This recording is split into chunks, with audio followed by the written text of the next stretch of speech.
दोस्तों, जब आप ताज, जेडब्ल्यू, मैरियट या हयात जैसे बड़े बड़े होटल्स में चेक इन करते हैं तो आपको लगता है कि आप इन बड़े होटल्स के, बड़े ब्रांड्स के मेहमान हैं। लेकिन अभी हाल ही में एक बड़ी इंटरेस्टिंग डील हुई।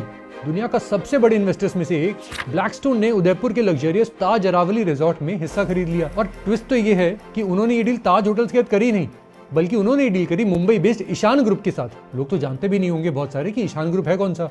कमाल की बात यह है, ताज उस रिजॉर्ट का असली मालिक नहीं है, ताज सिर्फ उसे मैनेज कर रहा है। वो प्रॉपर्टी ईशान ग्रुप की है। ये कोई घपला नहीं है, ये दुनिया का सबसे सक्सेसफुल हॉस्पिटैलिटी मॉडल है, जिसे हम कहते हैं द एसेट लाइट मॉडल। इस बिजनेस में दो बड़ी ताकतें साथ में काम करती है। पहला है हार्डवेयर एक्सपर्ट, यानी वो रियल एस्टेट डेवलपर जो ईंट, पत्थर और कैपिटल सब कुछ लेके आता है। और दूसरा है वो सॉफ्टवेयर एक्सपर्ट, यानी वो होटल ब्रांड जो कि सर्विस, टेक्नोलॉजी और ग्लोबल डिस्ट्रीब्यूशन वो सब कुछ लेके आता है।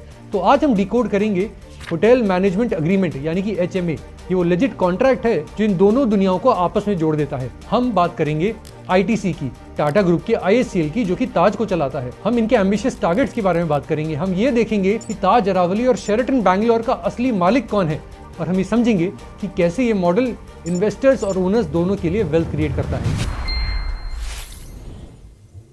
सबसे पहले लेट्स ब्रेक द मिथ।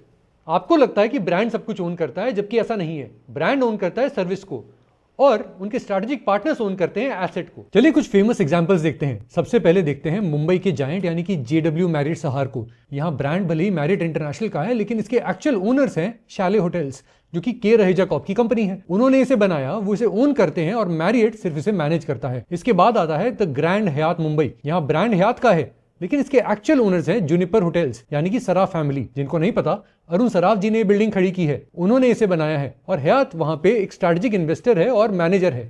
और तीसरा एग्जांपल है साउथ का strong hold Sheraton grand Bangalore. यहाँ ब्रांड मैरियट का शेरेटन है, लेकिन इसकी एक्चुअल ओनर है brigade group. Brigade group south का एक बड़ा रियल एस्टेट जायंट है। वो बिल्डिंग्स बनाते हैं, लेकिन फिर मैरियट को चाबियां सौंप देते हैं कि ऑपरेट तुम इसे करो, तुम ये काम बेहतर जानते हो। इसी तरह से ताज का जो सूरज कुंड है, या ताज का अरावली उदयपुर है, ऐसी सभी प्रॉपर्टीज अक्सर किसी और हैवी वेट या फिर रियल एस्टेट पार्टनर के द्वारा ओन किया जाता है, जबकि ताज उन्हें अपनी वर्ल्ड क्लास हॉस्पिटैलिटी प्रोवाइड करता है।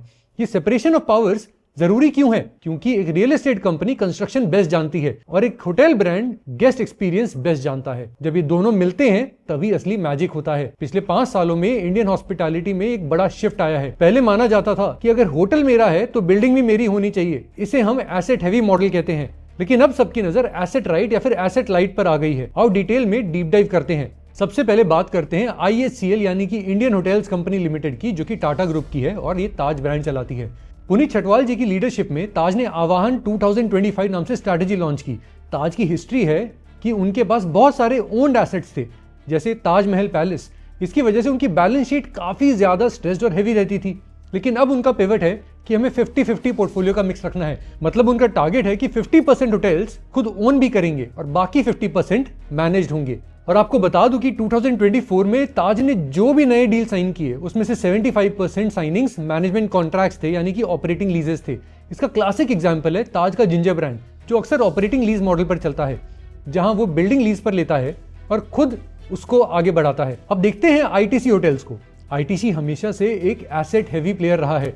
उनके लग्जरी होटल्स जैसे ITC मौर्या या फिर ITC ग्रैंड चोला उनके खुद के बनाए हुए किले हैं। लेकिन अब ITC होटल्स के डीमर्जर के बाद से उनका फोकस भी एसेट राइट स्ट्रैटेजी पर आ गया है। वो अपने नए ब्रांड्स जैसे कि वेलकम होटल या फिर स्टोरी को अग्रेसिव मैनेजमेंट कॉन्ट्रैक्ट्स के जरिए एक्सपैंड कर रहे हैं। कहने का मतलब है वो अपनी बिल्डिंग नहीं बना रहे, उनका फोकस है नए पार्टनर्स ढूंढने पर। यही कहानी लेमन ट्री होटल्स की भी है। लेमन ट्री पहले खुद होटल्स बनाता था, लेकिन अब वो ओरिका और कीज जैसे ब्रांड्स के थ्रू मैनेजमेंट कॉन्ट्रैक्ट साइन कर रहे हैं ताकि ग्रोथ फास्ट हो सके। बॉटम लाइन ये है कि ये जायंट्स समझ गए हैं कि ग्रोथ ईंट लगाने से नहीं, बल्कि अपना झंडा गाड़ने से आएगा, और वो उसी चीज पे पूरा फोकस कर रहे हैं।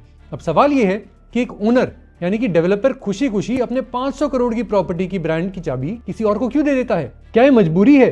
बिल्कुल नहीं, ये एक फाइनेंशियल कैलकुलेशन है। इसका पहला कारण है फाइनेंशियल एज। अगर मैं जैन्स होटल खोल दूं तो बैंक मुझे लोन नहीं देगा, पर अगर मैं मैरियट का कॉन्ट्रैक्ट दिखाऊंगा तो ब्रांड मुझे तुरंत लोन दे देगा, क्योंकि उसको उस ब्रांड की पावर पे भरोसा है। वो उसे एक इंश्योरेंस पॉलिसी मानते हैं। उन्हें लगता है कि अगर ब्रांड है तो बिजनेस जरूर आ जाएगा। दूसरा कारण है डिस्ट्रीब्यूशन पावर। ओनर ब्रांड को फीस पे करता है। यूजुअली बेस रेट होती है रेवेन्यू का 3 से 6% के आसपास, और मार्केटिंग फीस भी होती है 1 से 2.5% के आसपास। इसके बदले ओनर को क्या मिलता है? उन्हें मिलता है more than 2 crore Bonvoy members या फिर ताज इनर सर्कल मेंबर्स का एक्सेस। देखिए, एक इंडिपेंडेंट होटल को कस्टमर ढूंढने के लिए गूगल और एक्सपीडिया जैसी साइट्स को 20 से 25% कमीशन देना पड़ता है, लेकिन ब्रांड का सिस्टम वही कस्टमर सस्ते में ला करके देता है, जिसे हम डायरेक्ट बुकिंग कहते हैं। तो ये फी नहीं, ये कस्टमर एक्विजिशन कॉस्ट है जो ओनर खुशी खुशी उस ब्रांड को भरता है। तीसरा कारण है the valuation boost. Real estate market में एक ब्रांडेड होटल की वैल्यूएशन अनब्रांडेड होटल से बहुत ज्यादा होती है, क्योंकि इनकम स्ट्रीम ज्यादा स्टेबल मानी जाती है। तो ओनर फीस जरूर देता है, लेकिन उसकी प्रॉपर्टी की वैल्यू बढ़ जाती है। पर दोस्तों, हर शादी में झगड़े तो होते ही हैं। ओनर और ब्रांड की रिलेशनशिप भी परफेक्ट नहीं होती। कन्फ्लिक्ट आखिर आता कहां है, और समझते हैं। तो सबसे बड़ा कन्फ्लिक्ट आता है revenue versus profit. Brand fees लेता है ग्रॉस रेवेन्यू पर, यानी टॉप लाइन पर, लेकिन ओनर प्रॉफिट कमाता है नेट इनकम पर, यानी बॉटम लाइन पर। एग्जाम्पल के लिए, ब्रांड चाहेगा कि लॉबी में महंगे फूल लगाए जाएं ताकि ब्रांड की इमेज मेंटेन हो सके, लेकिन ओनर कहेगा कि यार रोज रोज अगर हम फूल बदलेंगे तो पैसा कितना ज्यादा खर्च हो जाएगा। यहाँ एसेट मैनेजर जैसे शैले का रोल बहुत ज्यादा इंपॉर्टेंट हो जाता है, ताकि वो ब्रांड्स को चेक में रख सके। और ऐसे ही दूसरा कॉन्फ्लिक्ट जो आता है वो है रेडियस क्लॉज पर। ओनर चाहता है कि अगर मैंने इस ब्रांड का एक्सेस यहाँ पे ले लिया है तो अगले 5 किलोमीटर के रेडियस में दूसरा कोई ताज या मैरियट ना खोल दे। एक्सक्लूसिविटी बनी रहनी चाहिए, लेकिन ब्रांड्स एक्सपैंड करना चाहते हैं, इसलिए आजकल कार्व आउट साइन होते हैं। कार्व आउट का मतलब है जहां मैरियट कहेगा कि मैं दूसरा जेडब्ल्यू मैरियट तो यहाँ नहीं खोलूंगा, लेकिन मैं अपना दूसरा ब्रांड यानी कि कोर्टयार्ड यहाँ पे खोल सकता हूँ। ये कॉन्स्टेंट नेगोशिएशन है। तीसरा कॉन्फ्लिक्ट है परफॉर्मेंस टेस्ट। ओनर प्रोटेक्शन मांगते हैं, अगर ब्रांड डिलीवर नहीं करेगा तो क्या होगा। इसलिए होटल मैनेजमेंट एग्रीमेंट जो होते हैं, जो कॉन्ट्रैक्ट्स होते हैं, उनमें परफॉर्मेंस टेस्ट होते हैं जो रेवपार यानी कि रेवेन्यू पर अवेलेबल रूम और बजट टारगेट्स पर बेस्ड होते हैं। हाँ, ब्रांड्स इसे अपने फेवर में करने की पूरी कोशिश करते हैं, लेकिन ओनर्स को एक सेफ्टी जरूर यहाँ पे मिल जाती है। तो दोस्तों, आखिर वर्डिक्ट क्या है? क्या ये मॉडल ओनर्स को फंसाता है? नहीं। क्या ये मॉडल स्पेशलाइजेशन का है? बिल्कुल हाँ।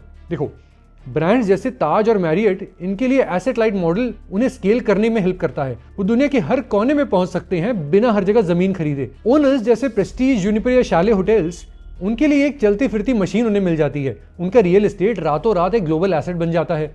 और इन्वेस्टर्स, अब आपको ये पता है कि IHCL या मैरियट को एनालाइज करते वक्त उनके मैनेजमेंट कॉन्ट्रैक्ट्स की ग्रोथ देखनी क्यों इंपॉर्टेंट है, और शैले या जूनिपर को एनालाइज करते वक्त उनके एसेट्स की क्वालिटी को लोकेट करना क्यों जरूरी है। तो अगली बार जब आप ताज सूरजकुंड या फिर JW सहार में कॉफी पीने जाएं तो याद रखिएगा, आप एक बेहतरीन जुगलबंदी का हिस्सा हैं। जमीन एक की, विजन दूसरे का और एक्सपीरियंस आपका। मैं हूं जयंत मुंद्रा और आप देख रहे हैं grow edge. Stay curious, see you next time.